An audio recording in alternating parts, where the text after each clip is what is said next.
Guys, welcome to Bachelor. My name is Joker with a face for radio and a voice for print. Well, the message is getting through. Men won't risk being trapped. Number of men wanting kids plummets. Men know the deal. Young men are listening to the message. They're listening that either A, they're going to be used and then baby trapped. They're going to be divorced. They're going to be left. They're going to be used for child support, or they've been told, oh, you're worthless, nobody wants you, you're a detriment to society. Or men are saying, you know what, these women aren't worth it. Like, women out there aren't worth it, so I'm not even going to bother. I'm just going to do my thing, have fun, have friends, and live the easy-go-lucky, selfish lifestyle. This is from the New York Post. Sorry, ladies, the number of young men who want kids is on the decline. They say America has some serious daddy issues. The number of young men who are interested in having kids is on the decline, according to new research published in the Journal of Marriage and Family. The study's author, Robert Bozick, collected data from 3 different sources: the National Survey of Family Growth, the Panel Study of Home Dynamics, and study called Monitoring the Future, looking at more than 40,000 young American men over 2 decades. According to one of the data sets, the number of male high school seniors who say they never want kids has more than tripled between 2000 and 2019. Now, if you had asked me when I was in high school, do you want kids? My answer would have been no. And you asked me at 30, my answer would have been no. And you asked me at 50, and my answer is no. I've always known that, because I'm selfish, and I know this. I'm selfish with my time. I'm selfish with my money. But a big part of it was a friend of mine. Let's see. We'll say his name is Frank. A friend of mine named Frank. He had a mother and father that got divorced. The father really never dated, as far as we saw. The mother was dating a lot and not dating the greatest of men, and it was very stressful on the kids, who were my friend, Frank and his sister. It was very stressful on them. And the problem is that the father couldn't move on with his life and travel or do anything else because she would not let the kids really spend any time with him, and they certainly wouldn't have been able to move. And so he was kind of trapped in that hometown, jumping through hoops so he could have access to his kids. Well, a lot of people are seeing this, and I saw it. And that was something that I said, man, I do not want to tie my boat to that anchor because I like to move and travel, and I'm just kind of crazy and I'm like a leaf in the wind, where, you know, that this, if having kids is not conducive to that very well. They say, and more broadly, men's desires to have kids have significantly declined. Between 2012 and 2018, the percentage of childless men ages 15 to 49 responding that they did not want kids doubled from 9.9% to 20.2%. In addition, the number of men concerned with parental leave policies when evaluating jobs decreased between 2005 and 2015. Not many men are really too concerned with parental leave policies unless they're worried about their wives. I don't know a whole lot of men that demand 2 months off because their wife had a kid. But then again, you know, young men today are kind of sketchy and weird, so not all of them, but I mean the ones that would be probably worried about parental leave. A growing share of childless men do not want children, and increasingly a lack of children would not bother them at all. Bozick writes in the study, though he goes on to note that the majority of men still say they want to have kids. Bozick associated the findings with broader socioeconomic shifts in the country. We've seen stagnating rates of labor force participation. We've seen young men being outpaced by young women in terms of college enrollment and completion. And more recently, we've seen a spike in young men living at home with parents.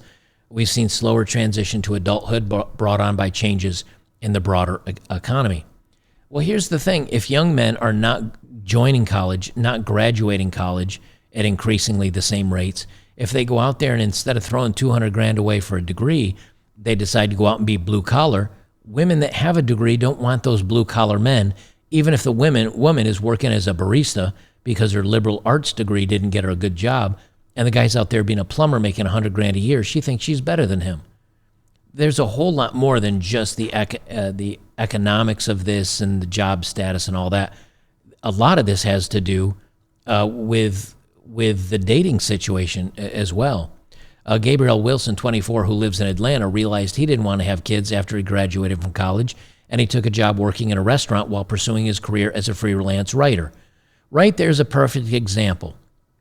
He graduated from college. He took a job working in a restaurant as a waiter or a cook or whatever, while he pursues his career as a freelance writer, which is not going to pay back his degree. This is a perfect example of who I'm talking about. He dreams of writing a novel and is reluctant to sideline his work for fatherhood. His girlfriend also doesn't want kids. There you go. You notice they're not married either, which, again, probably smart on him. But now he's going to put off writing a novel because you have kids. You can have kids and write a novel. It's just an excuse. He says, I very much value my time and my hobbies. Over time, I've started not to see the appeal of having kids in terms of how it would affect my life. You can chase a career if you want, but at the end of the day, if you have kids, you're going to provide for somebody else. And that's true. But this is the message that society is now telling people. And look, I'm not saying I'm any different. But the difference is society's telling people don't have kids. We're overpopulated. Oh, the weather and all these other crazy, we need to cut back on fossil fuels and all this other stuff. There's that group of people. Then you've got people that are like, look, I'd love to have a family, but I see what happens in the courts. You've got other guys that say, I love to have a family, but women are unrealistic and I don't even get a chance to date or sleep with a woman, let alone have a family. You've got other guys that say, I'm not going to go through the whole rigmarole of all that. Everything's a mess. So everything's just going to fall apart at this point. And they think they can fix this by opening the borders up. I got news for you. That's not going to work. It's not going to work. Now, you may get an influx after a little while, but once those women start going to college and become feminists, they'll join everybody else. That's why Japan, China, South Korea, all these countries are having problems with birth rates and everything. It's because of the society itself, not because of the individuals in that society. It's the message that's being shared.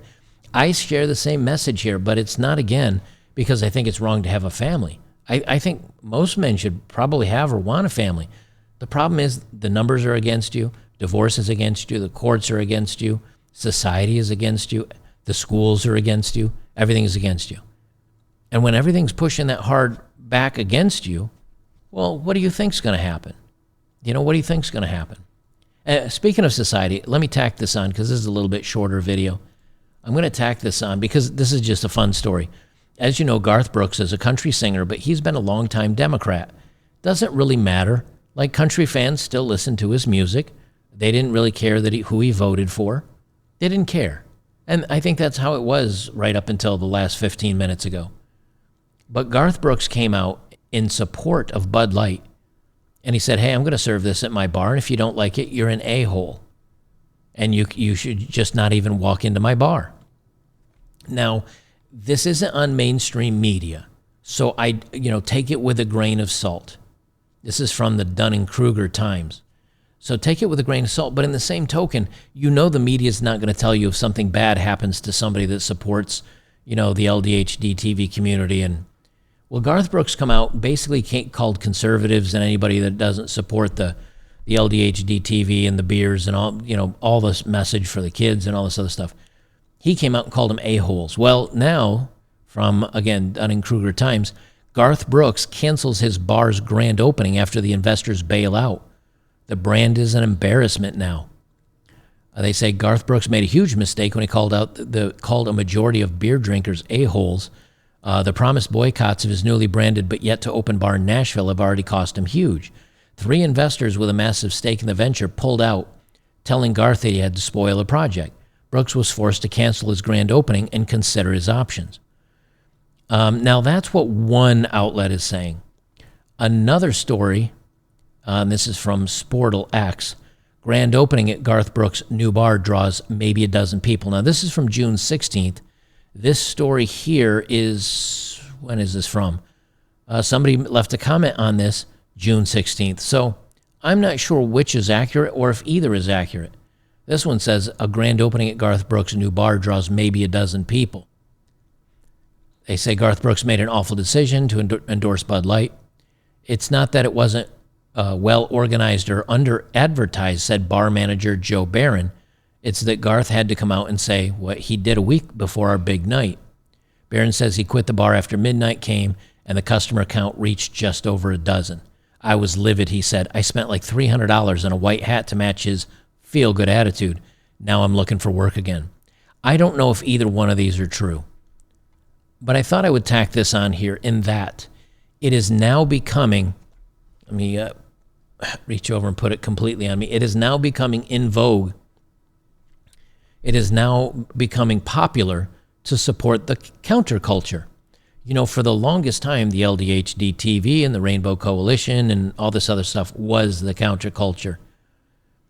And a lot of us, you know, we're just like, hey, whatever, do what you want to do. But the problem is now when they're starting to push this to kids and they're starting to do everything else, and now you've got the government propping it up and all the corporations propping it up, it is not the counterculture anymore.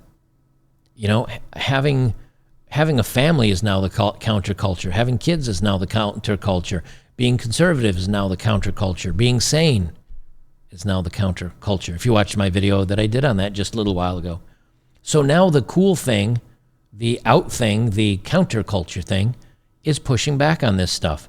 And we'll see if the pendulum swings back and becomes, you know, back to the right-hand side of things, or if things keep pushing left. But there's a lot of students out there and kids in high school and college pushing back against this.